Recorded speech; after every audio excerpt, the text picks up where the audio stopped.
We all know that the Crawford-Spence fight finally got made, which everybody's happy about, and so obviously that supersedes anything that Rocha is going to do. He is the #1 contender.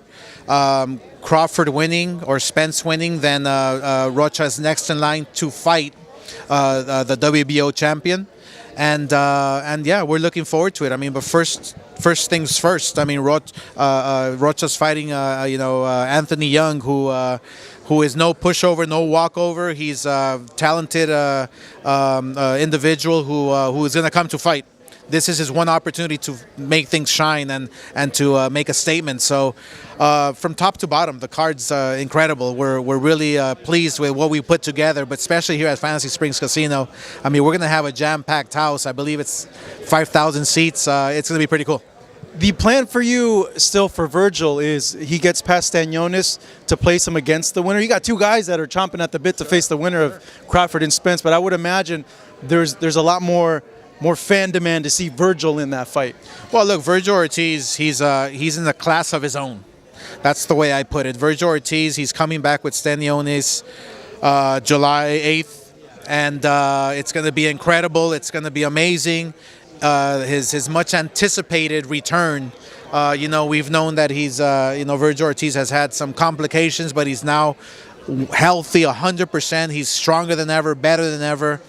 His father and Virgil Jr. do a tremendous job in making sure that they're always prepared 1,000%. So we're looking forward to a tough fight with Virgil and Stanionis and on DAZN. And so, but Virgil Ortiz is going to come after everybody. Virgil Ortiz wants Spence. He wants Crawford. Whoever wins, if he can even have Rocha if he wants. I mean, Virgil Ortiz, trust me, I call him the boogeyman of the 147-pound division, because not only is he 19-0 and 19 knockouts, but he can box, he can fight, and he has heart, and he never gives up. So those are true signs of a real, true super champion. He won. Just overall, what's your pick now for Spence versus Crawford? Has it changed over time, given the performances we've seen from both of them in their last fights? Well, it hasn't changed, because, I mean, they haven't fought ever since I've predicted that Crawford would win. I mean, I don't think anything has changed except for, they're getting older. But they're both getting older as we speak. But I think still that Crawford has the abilities. He has the boxing skill, the boxing IQ. I mean, you can see it. You don't have to be a genius to know who's the better boxer. Spence, don't get me wrong, he's a great fighter. I mean, we built him. Golden Boy built him. And so Spence has a tremendous shot at knocking him out if he catches him. I mean, he has tremendous power, tremendous IQ, but I just think that Crawford has better leg movement. He knows how to, slip and slide and move in and out and bounce on his toes and throw punches in bunches. You can't win a fight with just throwing 1 or 2 punches. If your opponent is Crawford, the champion, is going to throw 4, 5, 6 punches, then obviously he's going to take the rounds and win the fight. Just like what happened with Lomachenko and Haney.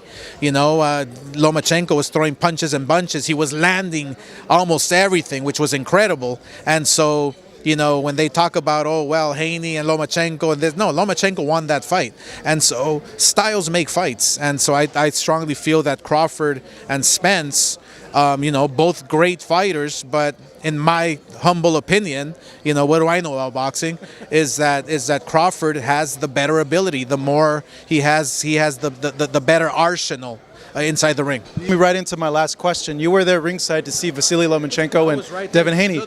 I've never paid attention to a fight the way I did to that fight, because it's one of those what do you call them for all the belts, undisputed championship. So I had to be there. So I was sitting right there, front row center, and I was watching. Nobody can disturb me. I was just watching every single second. And hands down, Lomachenko won. There's no doubt about it. You can make all the fuss in the world.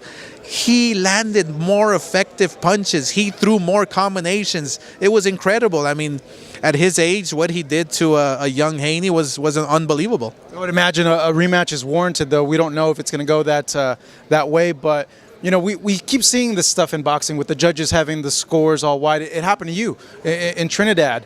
A lot of, I think, anger towards the decision over the weekend. Yeah, I can see that. I can see the fans and people being frustrated. But I can also understand what the judges go through, you know, because when they see an angle, when they're, you know, watching from a different point of view, or maybe, you know, they see a round that's super close and it can go either way and they give it to the other guy. You know, it's like, it all depends on where you're at, what angle, you know, who you're rooting for, who you're influenced by. That all depends on everything. So, you know, I just felt that, look, I was very biased going into this fight because both fighters are great. And I came out with the conclusion that Lomachenko won. How'd you have it? I had it like Shakur Stevenson. He had it 8-4. I could have got 7-5, 8-4 at worst. But yeah, that's just the way it was. Does a rematch, in your opinion, go any different? And I would imagine you want to see an immediate rematch. There has to be an immediate rematch, right? I mean, I'm sure there has to be, and people are demanding it. But look, I mean, the truth of the matter is, Haney's a big kid. I believe, has trouble making weight. He's drained. You know, so maybe that could have affected him a bit. You know, because Haney's a tremendous, amazing fighter. I love his style. I love what he was doing, aggressive and boxing and holding back, and his IQ is unbelievable. And so maybe the weight's just too much for him. Who knows? Therefore, we won't see a rematch. Therefore, we would probably see the best division, 140 pounds, in recent years, all go up against each other. And we're talking about the Haneys. We're talking about, you know, don't exclude Ryan Garcia, which, by the way, I have some news in a bit for you. You know, you can't exclude Tank Davis. All these guys are going to move to 140. They're all going to chase Ryan Garcia. Ryan Garcia is the ticket seller. Ryan Garcia is the man if he moves up at 140. So when he moves up, you watch. Everybody else is going to go follow him. You mentioned it, the news with Ryan. Do you have any news to share about Ryan and his next move at 140 pounds and when we could see him back in the ring? Yeah, we're gonna sit down with his manager, Lupe, and I have 3 opponents for him that I'll consider, and we'll make sure that he knows what those 3 opponents, who they are, and he will get to pick, and then we'll make that fight happen. So we're hoping that by August, September, October, whatever Ryan wants. But we have big fights for him. I can't really say the names now because you know how that goes. Yeah, we want Ryan in there right away because look, in boxing, you're as good as your last fight. That's it. You know, when I lost, then I won, then it's like everybody forgets about the loss, and that's how boxing is. So there's no shame in losing. There's no shame in losing against the very best, especially Tank Davis is the very best fighter out there. I mean, bar none. At 135, he's like amazing. He's incredible. So, I believe that Ryan will be back better than ever, stronger than ever, and then we'll take it from there. Fight at 140, in your opinion, is it, or do you foresee like a Shakur moving up? Or is it like a Teofimo Lopez if he's able to beat Josh Taylor, in your opinion? There's Teofimo Lopez, who you can't count out. I mean, nobody counts out Teofimo Lopez. I mean, look, when he fought Cambosos, I knew and I know for a fact he had something wrong with him medically. I knew that they were talking about they were talking about COVID. Like an esophagus, yes. Yeah, so I knew because when he dropped him and he couldn't finish him, I knew something was wrong with Teofimo. And I love Teofimo. He's a great fighter. But Josh Taylor, he's an amazing fighter who can give you trouble. So it's going to be a great fight. I think that mix of 135 pounders and 140 is by far the best weight class right now in boxing. Looking forward to it, and but the man right now still obviously is Tank Davis and Ryan Garcia.